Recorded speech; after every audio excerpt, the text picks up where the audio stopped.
Juga ya dari Deputi Perkoperasian Kementerian Koperasi. Silakan duduk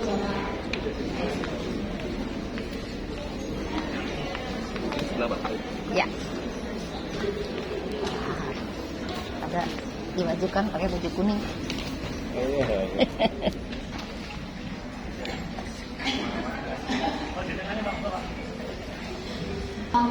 Koperasi itu kalau di DFM mata kuliah wajib dan kebetulan semester ini ada 13 kelas, jadi cukup banyak gitu ya. Yang pertama Ibu Pipit nih, Ibu Harsari silakan Ibu Pipit berdiri.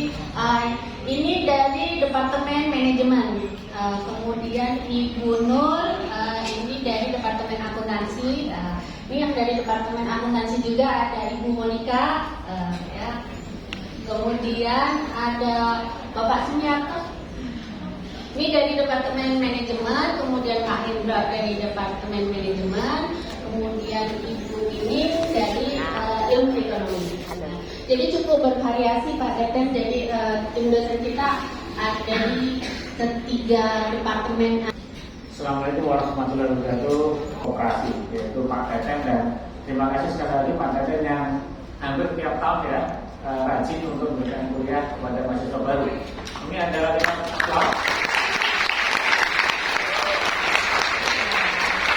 ini yang menariknya, kita belajar di FPDW, Anda akan selalu belajar dari langsung dari 50-an mahasiswa yang punya 13 kelas kali 35 hampir 400 sekian yang harus ikut mata kuliah ini.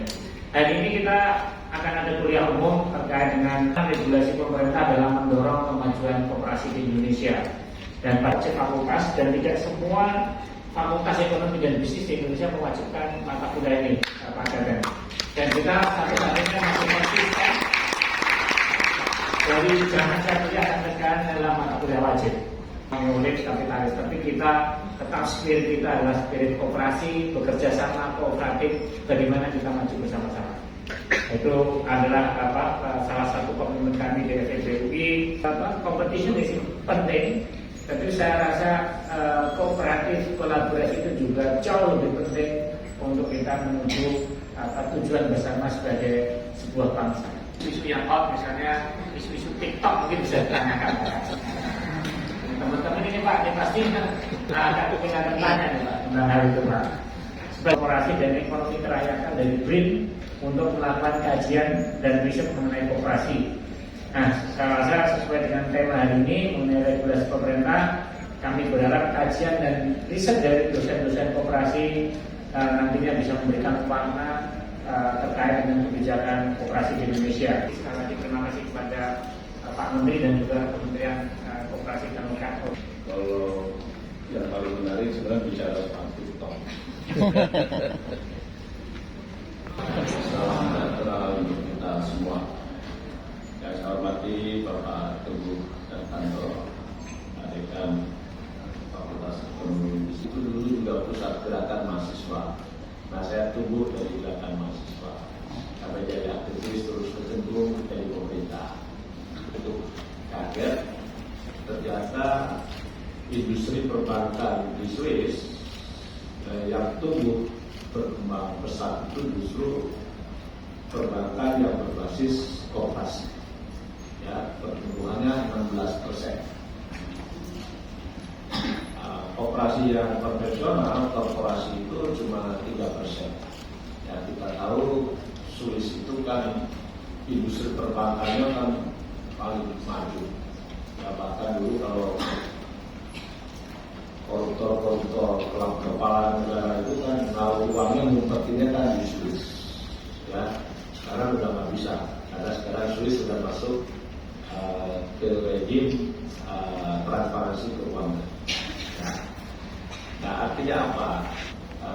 Koperasi itu memang merupakan entitas bisnis, model bisnis yang sampai hari ini juga sangat kompetitif, ya, bahkan memiliki keunggulan. Agricole, bank nomor 2 di Prancis juga masih hukumnya koperasi. Rabobank, nah ini Ibu Monika sebenarnya angka halus saya Ibu Monika aja sebetulnya. Rabobank di Belanda juga koperasi. Nah, di banyak negara yang sektor agriculture-nya juga banyak kan koperasi. Di Belanda agriculture-nya itu koperasi rata-rata. Penghasil susu terbesar dunia, susu dan produk turunannya itu Fonterra di Australia, juga di New Zealand, itu juga koperasi. Nah, jadi ini hanya untuk mencoba kembali melihat koperasi di level dunia, karena di dalam negeri ini koperasi itu jelek namanya. Kalau di masyarakat itu koperasi itu Bang Emok, ya, tahu Bang Emok?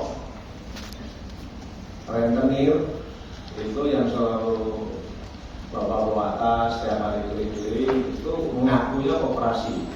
Gitu. Jadi nggak populer. Karena kenapa tidak populer koperasi itu? Ya ceritanya banyak kegagalan.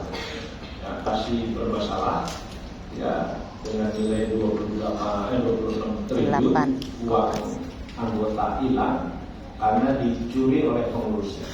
Dan hari ini mereka sedang menempuh pelaksanaan putusan PKPU, ya, mengalami karena kedua belah pihak, anggota dan pengurusnya, kemudian berdamai di pengadilan lewat pengadilan PKPU. Nah, penyelesaiannya antara 5 sampai 10 tahun. Dan jadi saya tiap hari diprotes terus, IG saya terus dibombardir oleh anggota koperasi yang hilang uangnya, tapi saya nggak bisa berbuat apa-apa kecuali dengan Pak Mahfud, Profesor Mahfud, Menko Polhukam, kita dorong-dorong Barreskrim, jaksa supaya ditangkap pengurusnya, supaya bisa dipidanakan, supaya aset-asetnya bisa disita, termasuk aset pribadinya, dan dari situ kita bisa lunasi, ya, kita pakai untuk membayar uang anggota yang hilang. Jadi panjang. Jadi dulu bank juga sama, ya, sebelum diatur ketat, bank itu melakukan praktek pengumpulan dana masyarakat dan di Bank Prismo. Nah, setelah itu diatur perbankan itu luar biasa.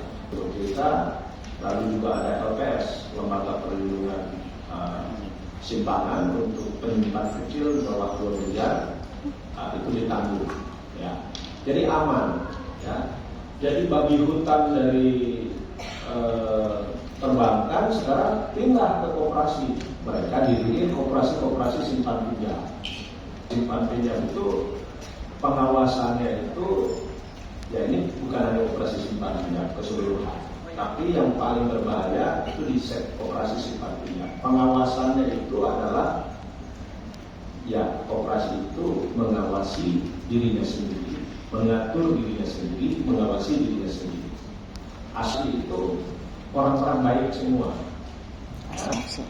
Sehingga dia bisa mengatur dirinya sendiri, mengawasinya diri sendiri. Nah, ketika koperasi itu yang besar, misalnya koperasi simpan pinjam sekarang tadi ada yang 8 triliun, ya sekarang rata-rata udah 3 triliun, 4 triliun, itu udah biasa. Anggotanya bukan lagi orang yang satu sama lain saling mengenal, ini udah profesional, udah persis seperti nasabah bank. Sehingga fungsi pengawasan internal itu tidak efektif lagi. Nah, tidak punya kewenangan mengawasi itu, ya. Nah, jadi saya dengan Ibu Sri Mulyani waktu itu dengan Pak Jokowi, medsos kami diserang oleh para nasabah atau anggota koperasi simpan pinjam yang duitnya hilang, tapi kami nggak ada jalan keluar.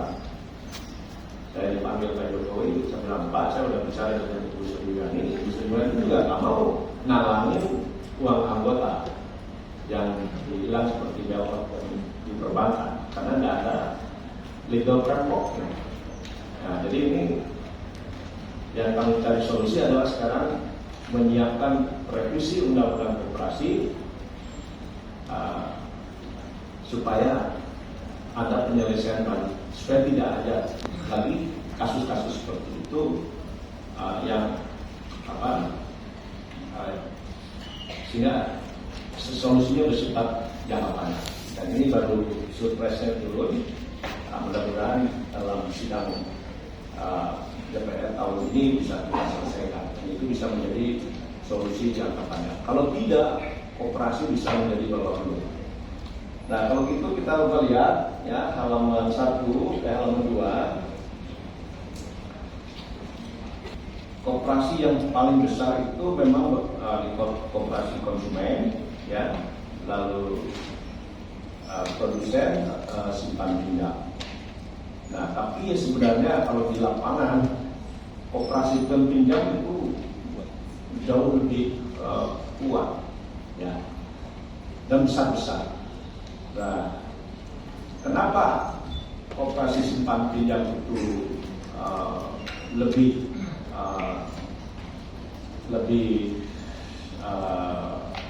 besar?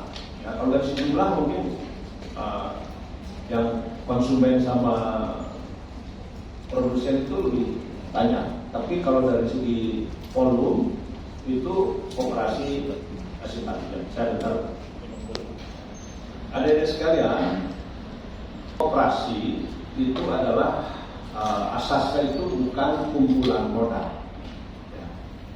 Koperasi ini kumpulan orang. Itulah yang membedakan koperasi dengan korporasi.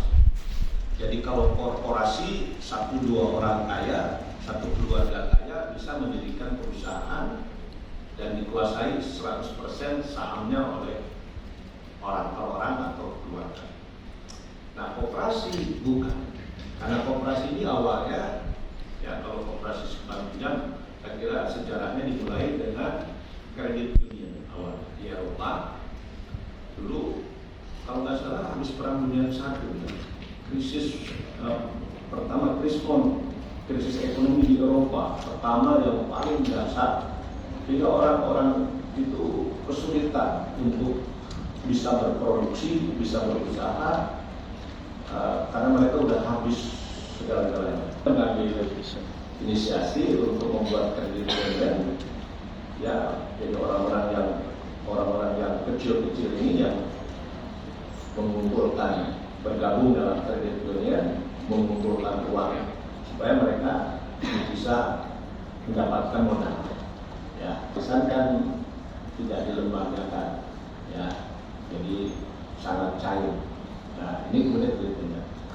Nah, hari ini di sana udah banyak berubah menjadi perbankan. Dan memang regulasi juga seperti di Swiss,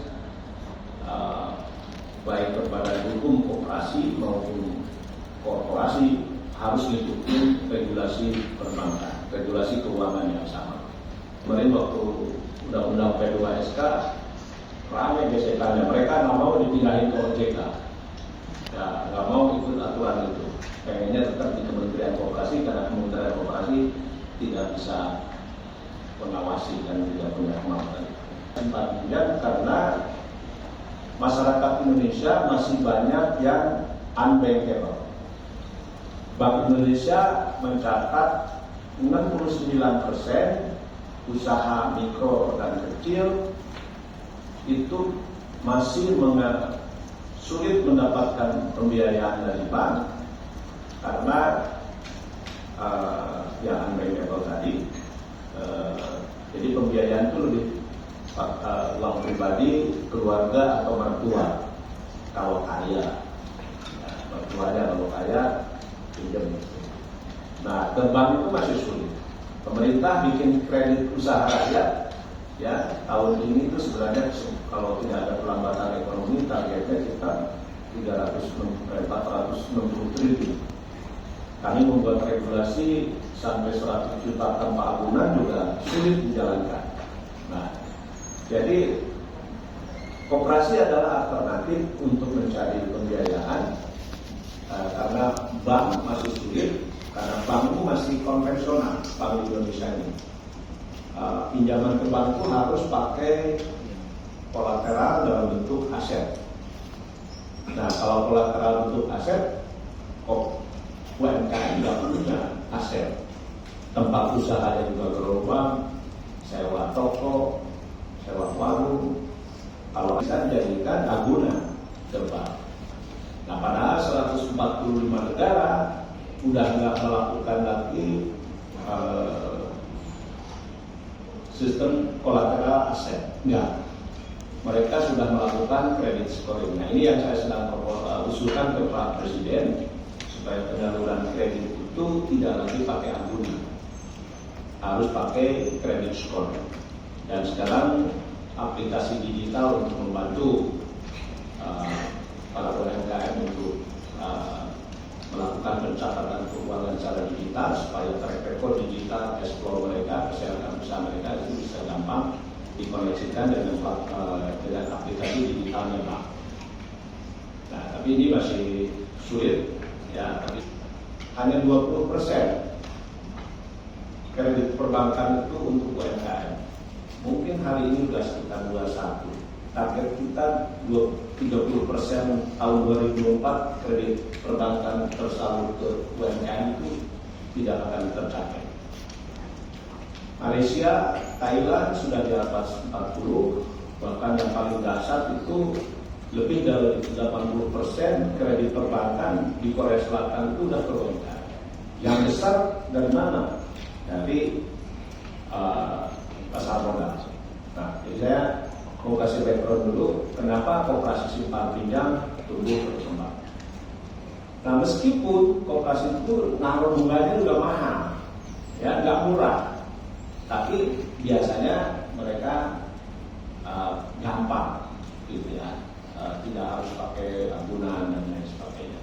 Nah, karena itu koperasi simpan pinjam itu memang masih diperlukan sebagai alternatif. Kalau di masyarakat UMKM itu Bu ini tahu bahwa soal bunga mahal nggak masalah, yang penting mudah. Karena itu mereka juga biasa pinjam dari rentenir juga 1% sehari mereka juga ambil. Nah, jadi isunya itu. Walaupun sekarang kita tertolong ada peer-to-peer lending, fintech. Nah, fintech sudah menerapkan credit score, ya. Dan sampai 2 miliar pun sekarang tanpa agunan. Bahkan asosiasi fintech sudah datang ke saya, mereka mengajukan sampai 10 miliar pemberian pinjaman tanpa agunan. Kenapa? Karena mereka sudah pakai teknologi. Dan mereka tahu persis kesehatan usaha calon kliennya, calon nasabahnya, sehingga mereka berani ngasih pinjaman. Kalau bank masih tetap menganggap lebih aman pakai agunan berupa fisik. Padahal saya waktu menjadi aktivis anti korupsi, saya sering bongkar praktek pembobolan bank itu justru antara nasabahnya dengan pegawai bank, kolusi, memanipulasi nilai, memarkup nilai agunan. Dan kemudian ketika macet usahanya karena memang tidak dibikin usaha, lalu bank menyita asetnya dan asetnya undervalued. Itu terus. Tapi kalau pakai kredit scoring hampir sulit direkayasa karena datanya berapa dia bayar pajak, berapa dia bayar kepada pihak supplier, kepada buyer, nggak mungkin sulit direkayasa. Tapi saya nggak tahu bank masih ini susah banget. Nah ini tolong ada juga Fakultas Ekonomi, ayo kita suarakan juga ini supaya bank nggak melakukan repo. Karena di 145 negara sudah melakukan credit scoring. Kalau ada yang mau ngambil skripsi ini, ayo ya. Saya sudah ada studi ringkasnya, tinggal diterusin supaya hasil studi kalian sekiranya bisa jadi dipakai rekomendasi untuk OJK dan BI. Nah, siapa tahu juga. Nah, ini ada beberapa regulasi mengenai perkoperasian, ya. Saya akan bicara dulu selesaikan yang koperasi simpan pinjam. Nah, kemarin belum lama ini ada undang-undang P2SK Omnibus Law Keuangan diinisiasi oleh Kementerian Keuangan, tapi yang paling ramai dari undang-undang itu adalah koperasi, ya, karena kita Jadi Omnibus Law ini di keuangan mengatur koperasi, mungkin bisa lompat ke halaman 6.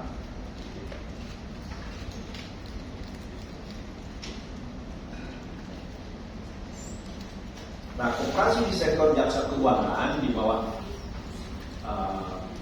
tadinya Pak Presiden ingin seluruh bisnis keuangan, apakah korporasi, bank, BPR, asuransi, termasuk koperasi simpan pinjam, inginnya di bawah OJK. Tapi OJK-nya juga nyerah dulu, karena ada 18.000 koperasi simpan pinjam, sementara OJK itu hanya mengawasi sekitar 1.400 ya, Bang. Gitu. Wah, katakan kata Pak Mahendra, kalau koperasi simpan pinjamnya dipindahin ke depan saya, OJK ya terkubur, katanya, nggak sanggup. Akhirnya pembahasan kita jadinya balik ke status quo. Jadi ada koperasi yang open loop, itu di pengawasannya di OJK. Ya, koperasi yang closed loop tetap di Kementerian Koperasi. Nah, open loop itu tadi di sini ada pengertiannya. Ya.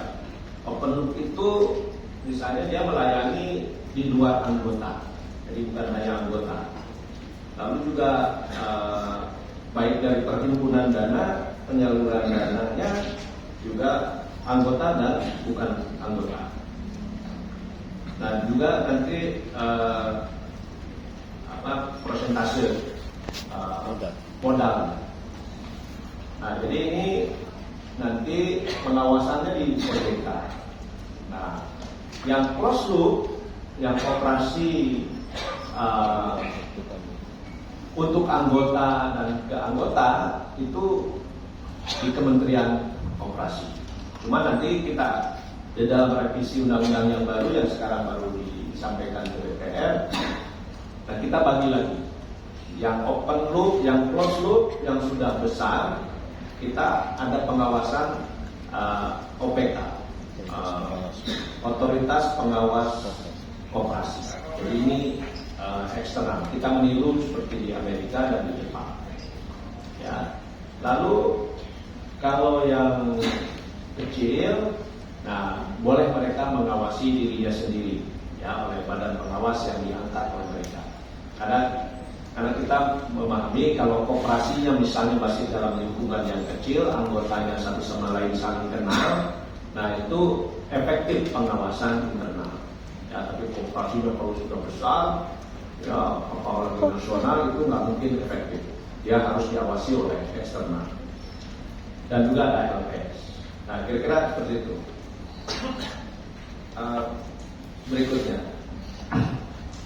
Berikutnya halaman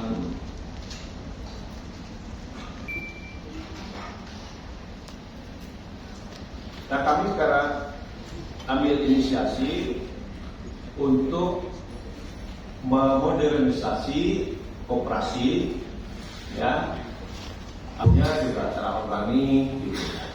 Lama dia. Kita coba inisiasi koperasi multi pihak, ya. Jadi di sini, karena di dalam bisnis itu kan melibatkan berbagai pihak. Misalnya ada petani, ada off-taker, ada investor, ya, ada pasar, ada agregator gitu. Nah ini kita masukkan di dalam ekosistem koperasi multi pihak. Nah waktu kita bikin koperasi ini, ya, model bisnis ini, pertama yang berminat bikin koperasi ini adalah slacker. Nah ada yang slacker kan? Ya. Slacker ini rock band di Indonesia yang baru pertama bikin koperasi. Baru ada rock band di dunia itu baru pertama adalah bikin koperasi multi pihak itu di Indonesia, yaitu Slack. Nah setelah ini mungkin fan-nya di Parpol, Metallica juga mau bikin koperasi multi pihak. Nah sebelum COVID juga banyak anak-anak muda yang tertarik bisnis di kripto juga sudah mau membuat koperasi basis usahanya. Kenapa? Waktu itu saya kaget. Kenapa? Ini tiba-tiba anak-anak muda mau bikin koperasi. Oh, rupanya kalau kripto itu kan blockchain. Nah, koperasi ini kan blockchain, closed, dia hanya dari anggota ke anggota. Nah, tapi keburu ada perang Ukraina sama Rusia, semua bisnis kripto collapse. Jadi kooperasinya juga berhenti. Nah, tadinya saya senang sekali karena biasanya kalau kita bicara kooperasi itu orang-orang tua udah ompong-ompong. Saya datangin ke kooperasi mana-mana, jadul semua bu, malas bu saya. Ketemu orang tua, kalau ketemu ngomongin obat sakit, dokter yang asam urat segala macam. Ya ada ketua kooperasinya yang udah 30 tahun itu aja. Ya, Pak Jabadi ini di perkooperasian masih pakai celana pendek, dia udah jadi ketua kooperasi sampai beliau jadi ketua kooperasian 30 tahun kemudian ketuanya masih itu. Ya, saya nggak menarik lah anak-anak muda kayak lihat seperti itu. Nah, tapi kemarin waktu awal bisnis kripto mulai hit, wah saya ada opportunity, ada kesempatan supaya anak muda masuk ke koperasi. Tersendat sedikit. Ada IP-Seri, ya IP-Seri yang aplikasi digital di sektor perikanan. Dan aplikasi kita tahu kan petambak ikan itu kecil-kecil yang petambak ikan. Nah, lewat aplikasi tadinya sulit sekali ini diagregasi skala usahanya. Ya, karena kecil-kecil petambaknya menyebar di berbagai daerah sehingga korporat farmingnya sulit terjadi. Nah, dengan aplikasi ternyata itu bisa. Jadi aplikasi ini kemudian mengagregasi si petambak-petambak ini, ya, lalu terhubung ke pembiayaan, terhubung ke bahan baku, dalam hal ini pakan, terhubung ke market. Nah, ini. Lalu juga, nah ini sekarang kita mau kerjasama membangun koperasi multi pihak. Karena kemarin itu masih antara petambak dengan investor dengan buyer, masih belum satu ekosistem. Nah, sehingga saya bilang supaya mereka mengikat dalam satu bisnis ini, ya, karena kalau tidak diikat si petambak itu nanti jual ikannya bisa kemana aja, gitu. Sehingga aplikasi itu yang menjual data produksi mereka kemudian menjadi tidak efektif kalau tidak disiplin. Si anggota petambaknya misalnya menjualnya kemana dan lain sebagainya. Nah, kalau dimasukin di dalam koperasi, mereka terikat karena mereka menjadi pemilik koperasi sendiri sehingga lebih disiplin. Karena aplikasi digital kan kekuatannya data. Nah, ini contoh-contohnya. Ya, mungkin juga Persib Viking di Bandung juga sedang kita siapkan untuk menjadi koperasi multi pihak. Ya, tadi Slang misalnya, kenapa Slang kan punya anggota, punya fan-nya itu besar sekali, jadi fans club. Kalau saya bikin kegiatan politik di GBK, gitu ya, di Senayan, itu kan kalau penuh satu GBK itu kan 200.000 orang. Nah, kalau kita tanggap Slang, nah itu 60%-nya udah keisi. Ya, kalau ditambah lagi Iwan Fals sudah pasti penuh. Nggak usah mobilisasi massa supaya masuk ke GBK. Nah, kira-kira itu trennya. Nah, mereka itu orang-orang kecil, tapi yang punya brand value kan nama Slangnya. Nah, jadi bikin kafe, bikin kopi, bikin merchandise segala macam itu pakai brand Slang itu punya nilai ekonomi. Nah, tapi yang punya brand value kan Slang. Nanti di multi pihak diatur yang punya brand value-nya dia dapat revenue diatur lebih besar daripada angkutan. Nah, seperti itu. Ya.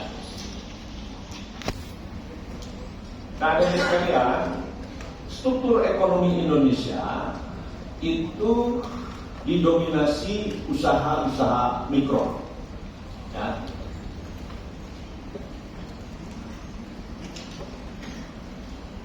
,9% pelaku usaha di Indonesia itu adalah UMKM. Konglomerasi itu hanya 1%. Ya. Tapi ini bukan fenomena Indonesia. Ini hampir di semua negara. Jadi konglomeratnya itu, usaha besarnya itu paling 1%. Di Korea, di Jepang, hampir sama semua. Nah, cuma bedanya kalau di sana, kalau di sini UMKM-nya belum masuk ke sektor-sektor yang produktif. Ya. Di kita UMKM, saya kira di Fakultas Ekonomi UI udah terkenal lah. Kalau UMKM itu pasti usahanya keripik, akik, batik. Nah, ya, kalau sebelum kalah sama penjualan kosmetik dari China, tambah lah. Ya, sebelumnya kan skincare buatan lokal mulai bagus buatan UMKM. Jadi akik, batik, keripik, kosmetik. Tapi kemarin kalah tuh brand-brand anak-anak muda itu dengan produk dari Cina yang dijual murah lewat TikTok. Nah, rata-rata sekarang ini 0,3 hektar sektor pertanian. ya. Nah, mestinya di dalam struktur ekonomi yang kecil-kecil ini, small producer, ya, small farmer, itu koperasi menjadi solusi. Nah, kami punya eksperimen ya di 2 tempat, satu di Lampung, yaitu membangun korporat tani berbasis petani-petani kecil lewat koperasi. Nah, kalau kita biarkan petani-petani di bawah 0,3 hektar bertani apapun, mau padi, mau buah-buahan, mau sayur-sayuran, mau dikasih bibit tumbuh apapun, kalau 0,3 hektar itu nggak mungkin dia bisa efektif, bisa efisien. Karena itu kami coba, sementara korporat farming seperti di Amerika yang luasannya ratusan ribuan hektar, di Australia, di mana-mana itu udah pasti produknya supply quantity, quality itu pasti itu. Sehingga mereka bisa langsung berhubungan dengan lembaga keuangan, dengan market. Kalau di Indonesia misalnya, satu restoran, satu supermarket ingin dapat suplai cabai 10 ton misalnya per bulan dari petani-petani ini, nggak mungkin, susah. Akhirnya muncul pengepul, tengkulak.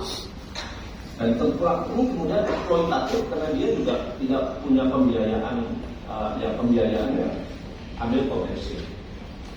Nah, karena itu kami ambil inisiasi, kita coba membangun korporat tani dengan mengkonsolidasi petani-petani kecil ini dalam skala ekonomi. Nah, kami sudah punya instrumen, kami exercise, saya waktu jadi menteri